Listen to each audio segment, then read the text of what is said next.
Olá, bom dia, graça e paz. Resumo da lição bíblica de escola dominical, lição de número 2. Hoje nós vamos falar sobre três coisas importantes: namoro, noivado e casamento. Namoro, dois, noivado e terceiro, casamento. Três degraus importantes na vida do ser humano, tá? Provérbios 18:22 é o texto áureo dessa lição. Aquele que encontra uma esposa, não é aquele que encontra uma empregada, não. Aquele que encontra uma esposa, acha o bem e alcança benevolência do Senhor. Guardou? Provérbios 18:22. Texto, a verdade aplicada. Dependemos da luz da palavra de Deus e da ação do Espírito Santo para vivenciarmos o namoro. Dependemos de quê? Para vivenciar o namoro? Da palavra de Deus e da ação do Espírito Santo. Quando fala da luz da palavra, tá? Precisamos do esclarecimento da palavra sobre o namoro. A Bíblia não fala sobre ajuntamento. A Bíblia fala sobre namoro e casamento. Então não fala amigado com fé. Não. Ajuntado com fé, amigado é não. A Bíblia fala sobre namoro e casamento. E fala mais sobre casamento. Então tá aqui, ó. Então, para vivenciar as três fases, namoro, noivado e casamento, precisamos o quê? Da palavra de Deus e da ação do Espírito Santo. A pergunta é: você tem convidado Deus para estar no seu casamento, no seu namoro e no seu noivado? Você tem buscado orientação na palavra de Deus antes de você chegar ao noivado e ao casamento? Lembrando que tudo começa no namoro. Você não vai conhecer a sua esposa no casamento. Não é no casamento que a gente vai conhecer quem são as pessoas, seus hábitos, costumes e gostos. Mas conhecemos é lá atrás no namoro. É lá, filho. Então, é lá.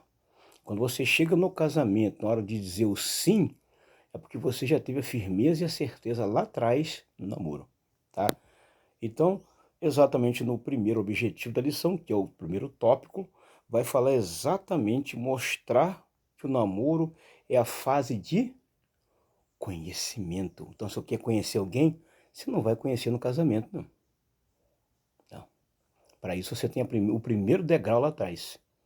O primeiro degrau antes do casamento é o namoro. É o primeiro degrau. O segundo degrau é o noivado. E o terceiro e último é o casamento. É a base sólida e firme, mas começou onde? A base de todo bom casamento começou no namoro. É lá que você conhece ele.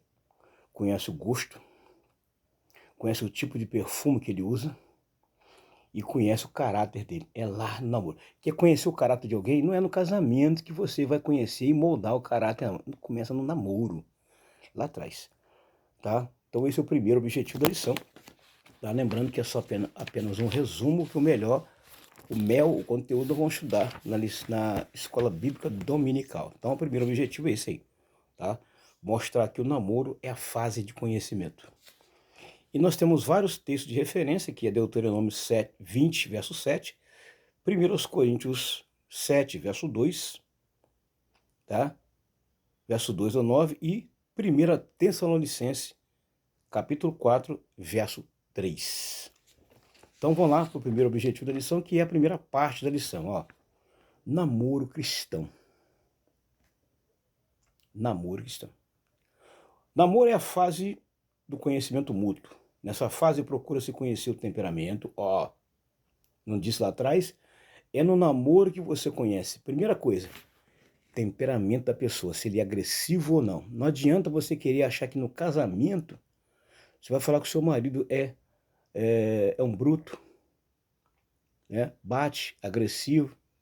Você conhece o temperamento dele no namoro, aqui, ó, no namoro. Você conhece o caráter dele no namoro. Você conhece a vida progressiva dele no namoro. Você conhece os antecedentes dele no namoro. Você tem toda a oportunidade de checar como ela ou como ele se comporta. Aí você vai conhecer o comportamento dele exatamente no namoro, não é no casamento. Muitos acham que é no casamento que vai conhecer gosto, hábito, comportamento e tudo. Não, gente, é lá atrás, é no primeiro degrau, na primeira fase da vida. É lá. Não adianta correr. Ó, você vai conhecer o comportamento dentro de casa, como que ele trata os pais, como que ele trata as coisas de Deus, como ele é na igreja, se ele é um cara que trabalha, se tem interesse pelo trabalho, se é um cara que ele quer crescer no trabalho, você vai conhecer tudo. Ó, elas irão compartilhar novas experiências, mesmo tendo uma relação afetiva e comprometida socialmente, ainda não se tem um vínculo matrimonial, perante a lei civil nem religiosa. O compromisso é ético e moral, pois não se avança o sinal. Então é aqui que você vai conhecer. Agora, tá.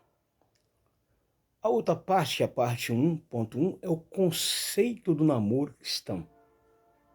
Conceito do namoro cristão. O conceito do namoro cristão é diferente daquele que não tem temor a Deus, pois o namoro não é brincadeira, nem passatempo que não tem o que fazer. Ele segue os princípios da palavra de Deus, pois não é a fase do conhecimento íntimo, nem aumento das intimidades, tá? No namoro, você não pode ter intimidade com a sua noiva, tá? Essa é uma fase lá no casamento, tá? É lá no casamento. O verdadeiro namoro cristão, a fase de intimidade é lá no casamento, não é no namoro e nem no noivado. O crente em Cristo Jesus, ele não dorme com a noiva quando está namorando, nem quando está noivado. Ele só vai dormir com ela quando casa, tá? No noivado e no casamento, o noivo não dorme com a moça. Não. Hoje, infelizmente, casais de namorados estão dormindo junto, estão tendo um relacionamento íntimo junto, tendo filhos e às vezes quando o cara engravida ela, mete o pé e vai embora. Essa fase é lá no casamento, não é no namoro e nem no noivado. O verdadeiro namoro cristão não tem isso, tá? O verdadeiro namoro cristão não tem isso. O rapaz que ele é cristão e a moça quando ele é cristã, eles se respeitam uns aos outros e guardam o momento para o casamento. Ah, mas a tentação vem, mas foge dela. Foge dela. A Bíblia nos ensina a fugir. A Bíblia nos ensina a fugir. O versículo 9 de Deuteronômio, capítulo 20, capítulo 20, Deuteronômio, verso 9, diz assim, mas se não podem conter-se, casem-se. Se vocês não conseguem segurar no namoro a atração e a intimidade, é melhor casar do que viver assim fornicação. É melhor casar do que viver em fornicação. Case, então, aqui, Mas se não podem conter-se, casem-se, porque é melhor casar do que abrasar-se, ou seja, viver junto. A Bíblia não fala sobre viver junto. A Bíblia fala sobre casamento. Tá? É o que a Bíblia ensina, certo? Então aqui o tópico 1.1, exatamente o conceito do namoro cristão.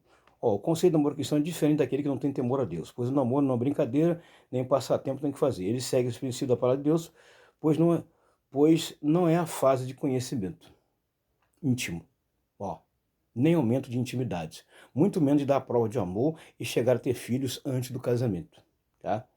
Muitos jovens ainda estão caindo nesse conto. Muitos ainda estão caindo nesse conto e muitos vão cair ainda nesse conto aí. Tá? Biblicamente, a relação conjugal só é homologada pelo casamento. Então, uma relação conjugal só é homologada perante a lei do homem e perante a lei de Deus no casamento. Tá? No casamento. Então, não tem como fugir. 1 Coríntios 7, 28. Na parte 1, 2, ele vai falar quando se deve começar a namorar. E aí, quando se deve começar a namorar? Vamos resumir. Qual é a idade hoje no Brasil ou no mundo em que o jovem começa a namorar? Você pode responder depois. Qual é a idade ideal para o jovem começar o seu primeiro namoro? Para o rapaz começar o seu primeiro namoro e para a moça começar a namorar? Hoje, boa parte estão começando com 10, 11 anos. Infelizmente, tá? Infelizmente, muitos adolescentes estão começando a namorar com 10, 11, 12 anos. E às vezes o pai consente e tem pai que não consente, tá? Tem pai que consente e tem pai que não consente. E muitas das vezes tem filhos cedo, muitos abortam e muitos não abortam porque não querem ter filho. E muitas das vezes o cara já aproveitou, daqui a pouco o cara vai embora. O cara engravida uma menina aí de 11, 12 anos, o cara vai embora. O cara não vai assumir. Alguns assumem e alguns, infelizmente, metem o pé. Tá. Qual é a idade ideal para o jovem começar a namorar? Você sabe? Deixa no comentário depois aí qual a idade, tá? Para tudo na vida tem o seu tempo determinado. Alguns começam prematuramente, igual eu falei aqui, ó, e precocemente.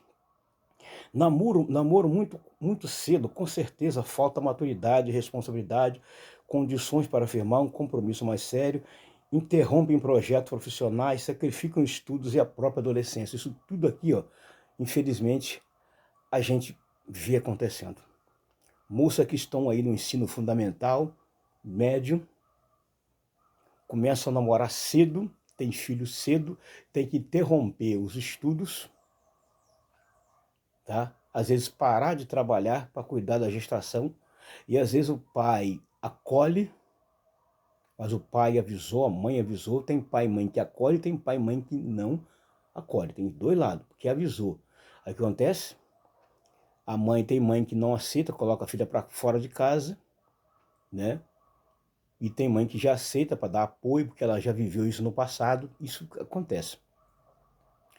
Nesse momento, você já divertiu, você já falou, mas botar também para fora sua filha adolescente grávida também não é a solução. É nesse momento que ela vai precisar de você. E quando também o rapaz não quer ter filho e parte para uma outra solução, que todo mundo já sabe que é o aborto.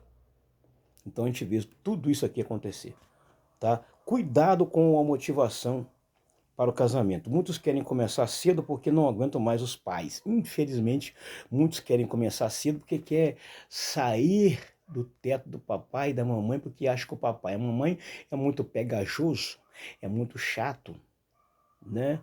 Não deixa, não respeita a privacidade dele, né? E ficam torcendo para chegar aos 21 para se tornar de maior. E o rapaz torcendo para chegar aos 18 para mandar no próprio nariz, porque não aguenta. Então, o que acontece? Tem filho cedo demais. E aí? E aí? Ou, ou vai morar na casa da sogra, ou vai morar na casa da mãe dela, ou da mãe dele. Condições, esses pré-adolescentes que engravidam antes do tempo não têm para comprar uma casa. Não tem para comprar uma casa. Não tem para iniciar uma família. E aí? Como é que vai fazer? Ele não estuda e não trabalha. Ela interrompeu os estudos por causa da gravidez. E aí? Vai fazer o quê? Quando perde o apoio do pai e da mãe. Tem que pensar muito bem. Pense bem. 3, namoro escondido e prolongado. Muitos pré-adolescentes e jovens escondem dos pais que estão namorando. O pai ou a mãe só descobre que eles estão namorando depois, porque aí já passaram o limite, né? Já tiveram o seu primeiro relacionamento íntimo, já passou o limite, não falou com ninguém, às vezes fala para uma coleguinha, mas nunca fala para a mãe. Hoje estamos vivendo uma tecnologia perigosa que é o aparelho celular e o WhatsApp. Se não tomar cuidado, tá? Tudo desce de ralo abaixo. Então você tem que tomar cuidado. Namoro escondido prolongado. O namoro deve ser declarado e compromissado perante as famílias. Hoje, Muitos ainda usam o velho costume. Qual é o velho costume? Talvez ainda tem em algumas famílias tradicionais. Qual é o velho costume, presbítero Divaldo? É chegar na casa do pai da moça e pedir ela em namoro. Chegar na casa do rapaz, a moça chega na casa do rapaz, pede a família para namorar, mas geralmente é o rapaz que vai na casa da moça. Ainda tem esse velho hábito. São poucas as famílias que cultivam ainda esse velho hábito. Poucos cultivam, muitos não cultivam esse velho hábito. Eu peço a mão da sua filha em casamento e começa a namorar. Aí quando o pai é um pai severo, tá? Um pai temente a Deus, ou um pai que não é crente, mas ele tem temor e respeito à sua casa, a primeira pergunta: quantos anos você tem? Trabalha em quê? Faz o que da vida? Estuda? Quem é a sua família? É lógico, ele tem que se precaver, cara, porque ele vai dar permissão, né? Vai permitir que a sua filha namore pela primeira vez. Ele tem que se perguntar. Quando o rapaz fala assim, ó, porque você sabe que a minha filha tem 17 anos, e você tem quantos anos? 15. Hoje nós vemos aí moça de 18 namorando um rapaz de 15. Ele fala, eu tenho 15 anos, mas eu só estudo, não trabalho. Ou então eu interrompi o estudo. E aí? Qual é o futuro que esse rapaz vai dar para uma moça se ele não tem nenhum trabalho? Vai viver de quê? Ou vai morar na dependência do pai dele, ou morar na casa do futuro sogro, ou vai ter que começar a vida trabalhando, e muitos não querem. E aí? Hoje não tem muito esse hábito, mas ainda deve cultivar esse hábito do rapaz ir na casa da moça, pedir para namorar, igual eu fiz há quase 35 anos atrás. Tem que cultivar esse hábito. Então, aqui, namoro escondido e prolongado. O namoro deve ser declarado e compromissado perante as famílias. O cristão não deve ter nada a esconder. Deve ser transparente. A verdade e a sinceridade são atitudes do cristão sério. Deve-se respeitar a princípio a autoridade do pai. Ó, eu já falei isso aqui. Falando com os pais, pois o consentimento do pai é de suma importância. Só que quando o pai nega o namoro do rapaz com sua filha, o que acontece? A moça namora escondido. Quando a mãe da moça também não dá permissão para o rapaz namorar, eles vão namorar escondido. Namoro escondido, filho, vai gerar problema. Namoro onde não tem responsabilidade, não teve a permissão dos pais, vai dar problema. Vai dar problema. Sempre dá problema no final. Não tem como correr, não tem para onde correr. Tá? Quando se começa um namoro sem respaldo dos pais, é procura de maldição para a sua própria vida. Não é aconselhável um namoro prolongado demais. O que é um namoro prolongado demais? O cara fica namorando a moça 15 anos. Já conhece as intimidades, já teve intimidade com ela e não casa. E não casa. Aí mete o pé, namora outra, fica uns bons anos, mete o pé e vai embora. E não casa. Ou seja, ele ficou 15 anos com a menina. Já conhece tudo da menina. Ele queria conhecer, não casa. Hoje ainda tem muitas pessoas que estão namorando há muitos anos e nunca casou, inclusive no meio gospel. Pessoas que estão namorando há muitos anos e não casou. Aí depois, quando vai formar a família, já está enjoada. Ah, não, para que eu vou ficar noivo e casar com ela? Já conheço ela, já fiz isso mesmo, para quê? Aí mete o pé. Aqui que está o grande perigo. Namoro é longo demais. Muitos pais crentes e não crentes respeitam isso aqui, tá? E quando vão permitir, ele já fala, ó, aqui, filho, namora no máximo 6 meses a 1 ano. Tá? Aqui a minha filha é para você namorar e casar com ela com 1 ano. Eles estipulam um prazo. 1 ano, tá? Então o cara vai ter que nesse período aí noivar, preparar tudo, preparar um enxoval, tá? Para o casamento. Tem moça que já prepara o enxoval cedo. Ela já tem talheres, já tem jogo de cama, já tem tudo preparado, porque ela já se preparou para o casamento. Tem moças que se preparam para o casamento. E tem rapazes que dão. E tem rapazes que sim. Então nós temos os dois lados da moeda. Então, não é aconselhável ficar namorando muito tempo demais, prolongando. Deve-se prevalecer o bom senso, não pode ser curto demais, né? Quando não dá tempo suficiente de conhecimento e casa enganado. Deve haver equilíbrio para tudo na vida. Namoro muito demorado pode dar lugar à liberdade excessiva. Já falei isso aqui. Então, temos que tomar cuidado. A parte 2 vai falar agora do noivado, que é o segundo. Então, aqui, ó. Essa mão minha aqui, esquerda, é a aliança de casamento. A mão direita, aliança de noivado. Então, a aliança de noivado é colocada aqui na mão direita, tá? Ou seja, o camarada já tem certeza absoluta, já está preparado para dar o segundo passo. Então ele coloca a aliança dela na mão direita, noivado. Tá? Já é uma antifase do casamento, ou seja, então o cara já conhece bem no casamento, já está preparado no noivado e vai para o relacionamento agora terceiro, que é o casamento, tá? Que é o terceiro degrau da vida, já com mais compromisso e mais responsabilidade. Não, noivado cristão. O noivado é um período intermediário entre o namoro e o casamento, deve ser usado para planejar a vida dois. É aqui que ele vai planejar a casa, o modelo de casa, ele vai planejar os móveis, a mobília da casa, tá? Tudo bonitinho. Ele vai planejar tudo, como que é a casa, qual é o formato que é a casa, qual é a cor da pintura. É aqui que você vai sentar, filho, e fazer um planejamento para a próxima etapa, que é o casamento. Então, no noivado, você vai planejar, vai chamar a noiva, vai planejar tudo. Aqui você começa a fazer tudo. Aqui você vai arrumar sua casa, mobiliar sua casa ou construir sua casa. É aqui, filho. É nesta fase. Para quê? Quem casa, quer casa. E geralmente quem casa não quer ficar no teto do pai nem da mãe. Ele quer ter a casa dele para ter a liberdade dele. Então começa tudo aqui, o planejamento. O noivado vem confirmar que o namoro deu certo. Então no noivado o namoro deu certo. Não é no casamento que deu certo, tá? É aquela antifase ou entrefase entre namoro e noivado, tá? Que você já firmou. Então no noivado você está firme. Mas eu já vi muitas pessoas que namoram há 5 anos, 6 anos, ficam noivo, aí ficam noivo mais uns 3 anos para depois casar. Aí depois o que acontece?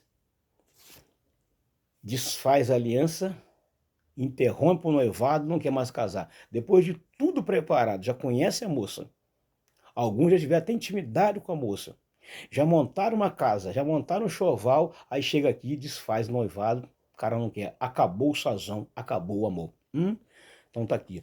O 2.1, o noivado é a fase do planejamento. Então você vai planejar tudo, filho, dentro do noivado. Planejar é montar hoje o amanhã. Enxergar mais longe e se preparar para o futuro. Começar a agir e tomar decisões sábias. Algumas perguntas deverão ser respondidas pelos noivos. Onde vamos morar? Já falei isso aqui. Onde vamos morar? Não adianta também se namorar, noivar. O cara namora, noiva, mas não tem nada. O cara não tem uma casa. O trabalho dele, às vezes, trabalho de biscate. Não é fixo. Outros trabalham fixo, mas não preparou nada na vida. Então a moça pergunta, onde vamos morar? Tá. A ideia de onde vamos morar é a moça que pergunta ao rapaz. A moça tá certa, ela pergunta a ele, peraí, nós vamos morar onde?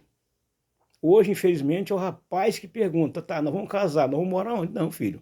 É você que deu a iniciativa de pedir a mão dela, então você que tem que planejar uma casa para ela. Não é deixar para ela planejar uma casa para você. Não, filho, o papel é seu. Se você foi tirada da casa do pai dela, vai tirar da casa do pai dela, é você que tem que chegar lá e partir para essa responsabilidade, filho. O compromisso aí é seu, a responsabilidade é sua. Então aqui, ó, o noivado é a fase do planejamento, que é o 2.1, né? Onde vou morar? A residência será própria ou alugada? Bom, aí é com você. Se você tem condições financeiras de alugar uma casa, ótimo. Se o seu salário dá para alugar uma casa, ótimo, perfeito e bom. Tá, beleza, aluga a casa. Se não dá, faz a casa. Já era para estar fazendo lá na fase do namoro, faz a casa. Agora, quando você ganha uma casa do papai e da mamãe, aí ótimo, você já tem uma casa própria, o resto é com você. A mobília é com você, mas tem pai que já dá de bandeja, tem pai e tem mãe que já dá casa prontinha, casa pronta imobiliada, porque quer que o filho casa. Quer que o filho casa. Infelizmente é assim, que é o 2-1. O 2-2, estou resumindo, tá? A compreensão que cada um leva um tipo de bagagem para o casamento. Aqui também é uma fase importante. A compreensão de que cada um leva um tipo de bagagem para o casamento. Você vai casar, filho? Você vai ter que levar o básico que você tem para a sua nova família, que é o seu esposo. Você vai levar o básico. Tem que ter o básico, senão não adianta. Ó, algumas bagagens só serão conhecidas depois do casamento. Olha, tem muitas coisas que o camarada, que a esposa só vai conhecer dele lá no casamento. E olha, eu vou te falar, hein? Ó, muitas jamais serão resolvidas ou sanadas, mas todas poderão ser amenizadas com compreensão e ajuda mútua. Tem muita coisa que você vai conhecer lá no casamento. Vai saber no casamento. Normalmente bagagens são trauma. O que são bagagens? Ó, traumas. Trauma lá do passado ou trauma do presente, que serão um reflexo no futuro do seu casamento ou relacionamento. Aqui, traumas, frustrações, sequela de sofrimento, discriminação, preconceito, tá? Tem muitas coisas nessa parte 2.2 que tem pessoas que têm traumas do passado, traumas da infância, que são, vou falar abertamente, estupros, abusos e até mesmo abortos que não foi contado para ninguém. Lá ela vai sentar e vai conversar com ele, ó, eu fui abusada na infância, não sei o quem, por não sei quem, por não sei quem, e vai contar aquela história toda.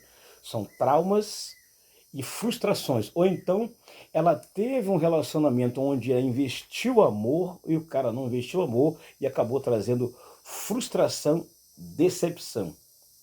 Às vezes sofreu discriminação de alguém também. Então tudo isso aqui, ó, aqui, ó, não tô falando, ó, molestamentos, assédios, abusos sexuais, abandonos, pai separado. Então, isso aqui são tudo bagagem, ó, abuso, tá? Assédio, molestamento, abandono, pai separado. Normalmente órfãos que nunca chegou a conhecer seus pais. Tudo isso acontece. Às vezes o rapaz vai conhecer uma moça, mas quem cuida dela é a madrasta ou a tia, porque os pais já morreram, ou os pais são separados e não quis criar, né? Hoje, infelizmente, está acontecendo muito isso aqui. E muitos também são frutos, muitos filhos são frutos de abusos sexuais. Essa é uma grande verdade que não tem como fugir. Muitos filhos são frutos de abusos sexuais. Então, quando chegar um casamento, tá, lá ela tem um trauma de ficar com medo de ser abandonada também por ele, porque já sofreu isso lá atrás. Isso acontece? Sim. Parte 2.3, tá? A consequência de que está começando uma nova família. Ou seja, a família do rapaz daqui para frente está ficando para trás. No casamento, a família dele ficou para trás, mas não esquecida. Lembrando bem, ficou para trás, mas não esquecida. É uma nova fase. E agora é você e sua esposa. E a Bíblia fala que os dois serão um. Você não pode abandonar seu pai. A Bíblia diz, portanto deixará o homem seu pai e sua mãe e se unirá à sua mulher. O destino dessa nova família está na responsabilidade e comando do casal. Agora, filho, a responsabilidade agora é sua. Você, homem, vai cuidar da sua esposa. Você vai cuidar dela, porque você tirou da casa dela. Então agora você vai dar mantimento, carinho, amor, proteção, dedicação, tempo a ela, porque agora é uma nova família. Tá, mas eu posso visitar meu pai e minha mãe? Você pode visitar, mas não morar lá, não dormir lá, porque você tem uma família. Agora você tem uma família, você tem um compromisso, uma responsabilidade. Tá? Isso aqui é muito importante. Não se aceita intromissões, interferências, pitacos de alguém. Ó, intromissões e interferência. Tá, vamos lá. Intromissões e interferências. Você pode ter intromissões e interferência de quem?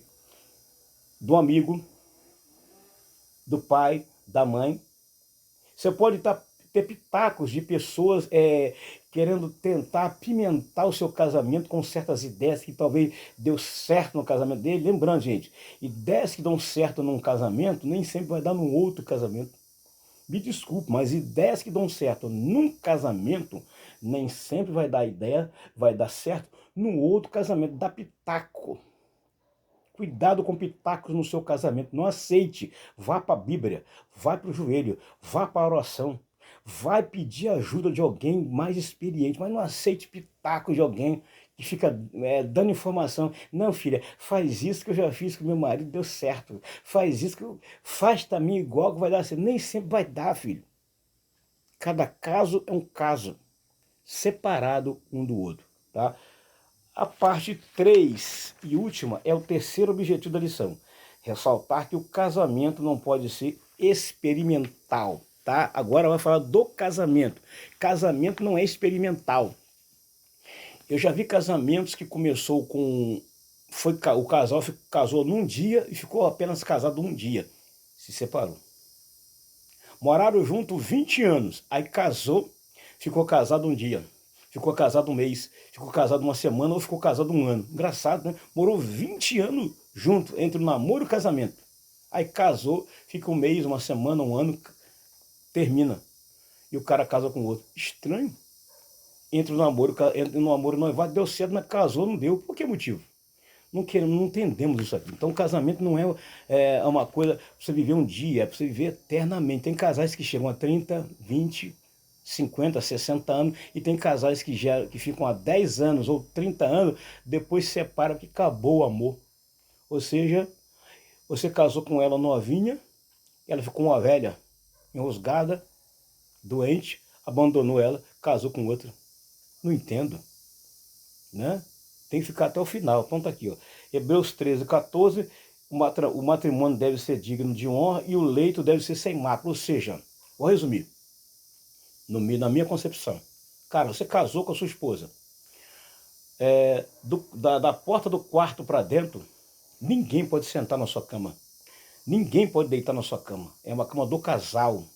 Tá? É uma área do casal, é uma área de intimidade do casal. Então, você não deve aceitar que nenhum estranho ou parente chegue na sua casa e durma na sua cama. Ele vai dormir no outro quarto?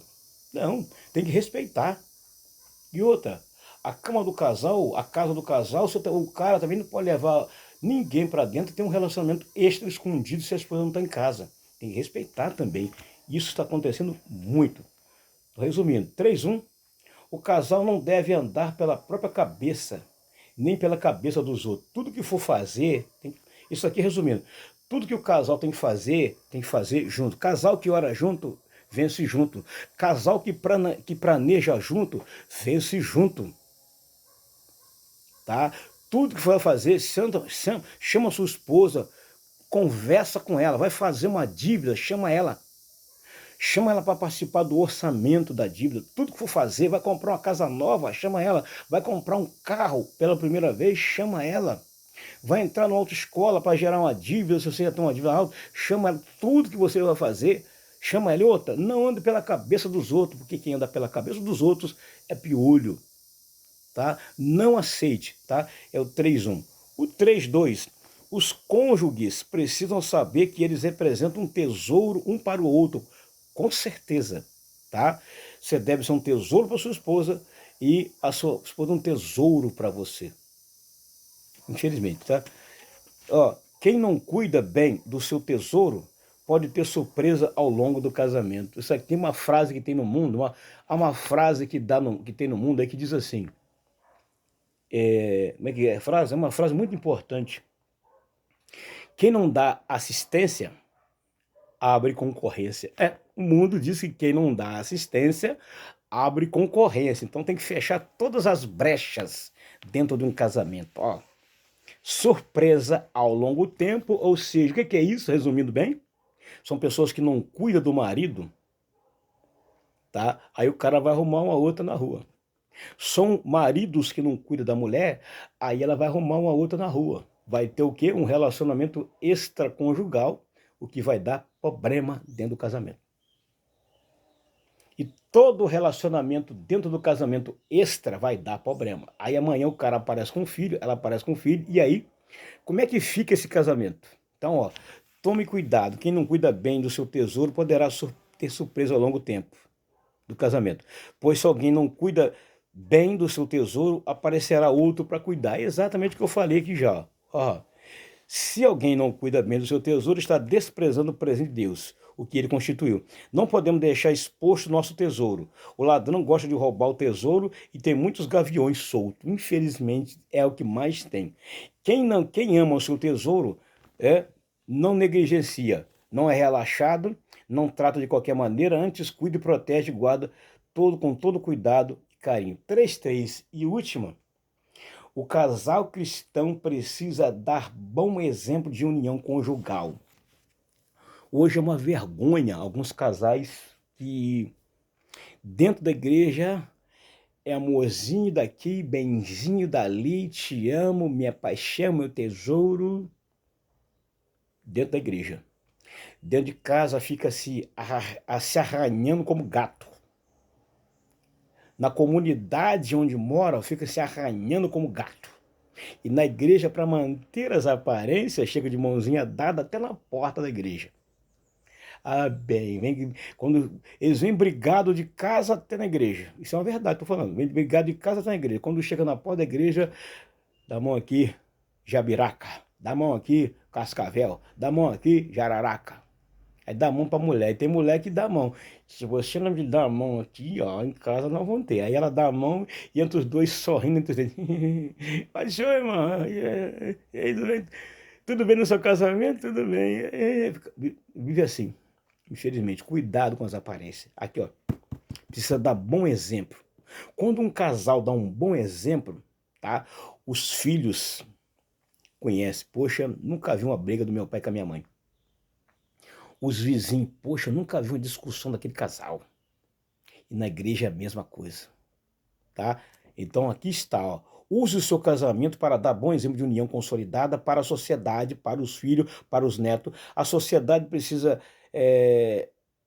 está precisando ver em nós, cristãos, famílias estruturadas e lares sólidos. De maus exemplos, a sociedade está cheia. Como os vizinhos vê? Nós somos avaliados pelo nosso comportamento. Os vizinhos avaliam o comportamento de uma família, mas principalmente do marido e da mulher. O vizinho, tá? Ele é o maior olheiro da vida de um casal ou de uma família. E ele que vê tudo. E os netos também. Cuidado com o seu neto. Não deixe brechas ou arestas para o seu netinho ver que vocês brigam, tá? Tome muito cuidado. Então aqui, tá? Como os parentes nos vê, como a igreja nos vê, como os amigos nos vê, como os filhos e netos nos vê. Pense no que você poderá deixar de bom para a sua posteridade. Pense no legado que ficará. O bem maior que podemos deixar para a nossa descendência não é a escolaridade ou diplomas, mas não é a herança patrimonial, bens, mas uma vida digna, honrada, inspirada e exemplar. Tá bom? Deus abençoe. Não se esqueça, deixe o seu like, compartilhe e se inscreva no canal. Até a próxima, querendo Deus. Fui, graça.